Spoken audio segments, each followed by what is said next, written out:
the day these warriors fought, war would never be the same.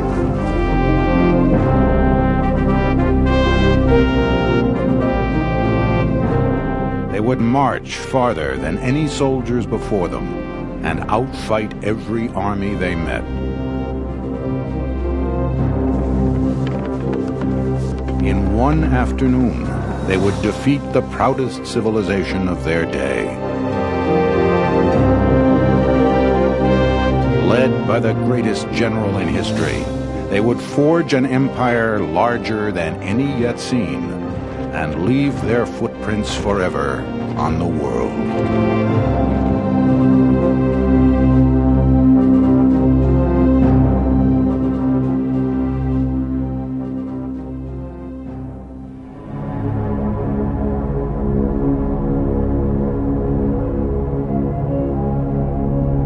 As the mists of dawn lifted on an autumn day in 338 BC, the pride of ancient Greece was challenged by an upstart from the north.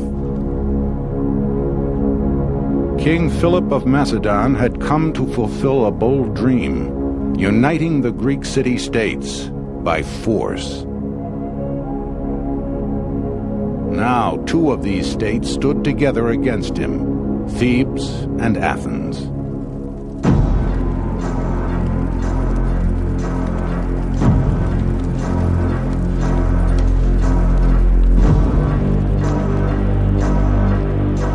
Among the Macedonians preparing to do battle was a young officer named Caenis.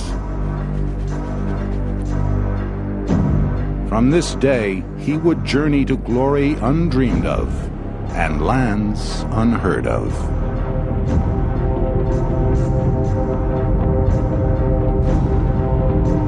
King Philip sat uneasy on his throne. Macedonia, a rural land to the north of Greece, was as fractious as it was rugged.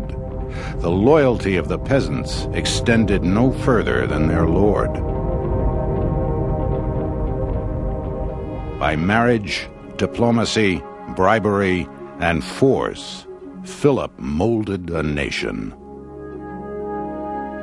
Eyeing Greece, he dreamed of empire.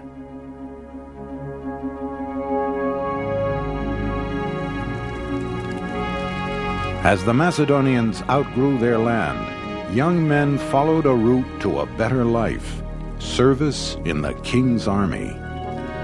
Rich and poor enlisted with high expectations. They would not be disappointed.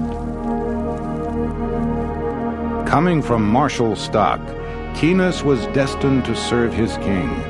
His father had estates and influence, and so Caenis entered the army as an officer. But he was drilled as relentlessly as any recruit.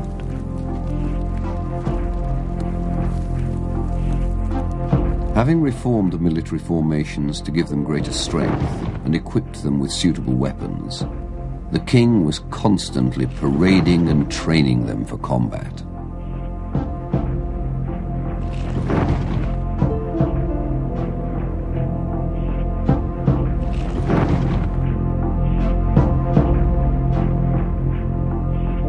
As a youth, Philip had been a captive of Thebes and a student of its army.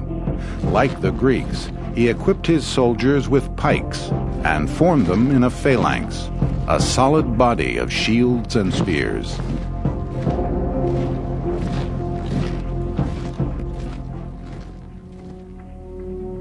Philip had learned not only the Greek strengths, but their weaknesses. Unlike their army or any other, his would wage war year-round. He would give his enemy no time to prepare or recover. I need not mention that he makes no distinction between summer and winter, that he has no stated season of repose.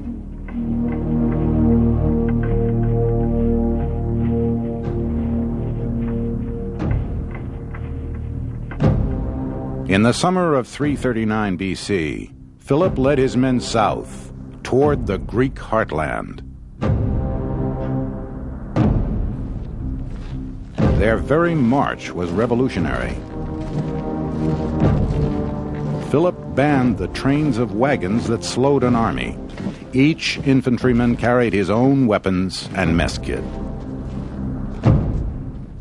Any location sufficed for their camp, any food for their provisions. As the invaders approached, farmers hid their crops and their livestock, to little avail. Lightly equipped, moving fast, the Macedonians lived off the land.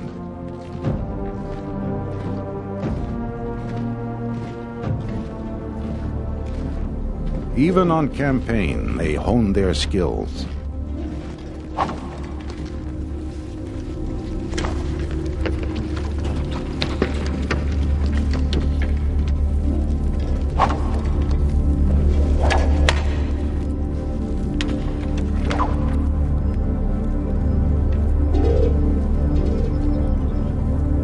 By day, archers, slingers, and javelin throwers perfected their aim.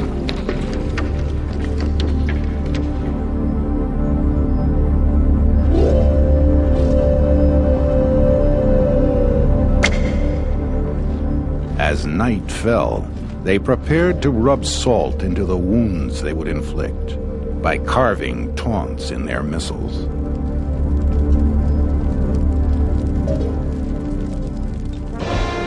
Before Philip, Macedonian warfare had been the preserve of nobles riding small ponies in wild charges. Philip would drill his cavalry as rigorously as his infantry and train them to ride in a wedge-like formation as formidable as the phalanx. Striking the enemy line at its weakest point, his horsemen would drive it apart. It was another revolution in warfare.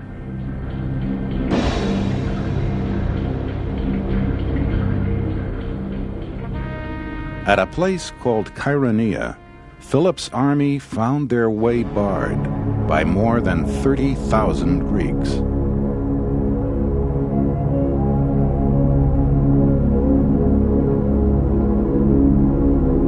They wore heavy bronze armor and advanced with their short spears held at the shoulder.